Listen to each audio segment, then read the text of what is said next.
Административдик ресурстар жойылмайынча ачык жана таза шайлоо болбойт. Бул туурасында Жарандык көзөмөл комитети уюштурган таза шайлоо туруктуулуктун жана тынч бийлик алмашуунун негизи деген темадагы жыйында Өнүгүү прогресс фракциясынын депутаты Мирлан Бакиров билдирди. Анын айтымында Жалал Абадтагы шаардык кеңештерге шайлоолордо административдик ресурстар ачык эле колдонулуп жатат. Мугалим дарыгерлерге, мамлекеттик жана муниципалдык мекемелердин кызматкерлерине басым жасалып жаткандыгы айтылууда. Низамды сактайм деп, калыс болсо, тар чөйрө менен эмес, жалпы саясий күчтөр менен, саясий партиялар менен акылдашып кеңешип, мамлекетти башкарам десе, мен айтып атам, жаңылышпайт. Этностук бизде өкүлдөр, саясий күчтөр, мына бүгүнкү ачык айрым талкууда бул күндөрдө өтөт.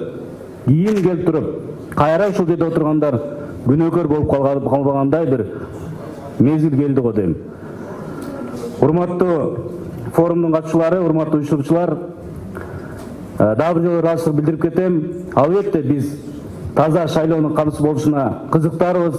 Парламент өкүлү катардагы ошол бүгүнкү шайлоо жөнүндө мыйзамдарды жөнгө салууда, жакшыртууда аракет кылып атабыз.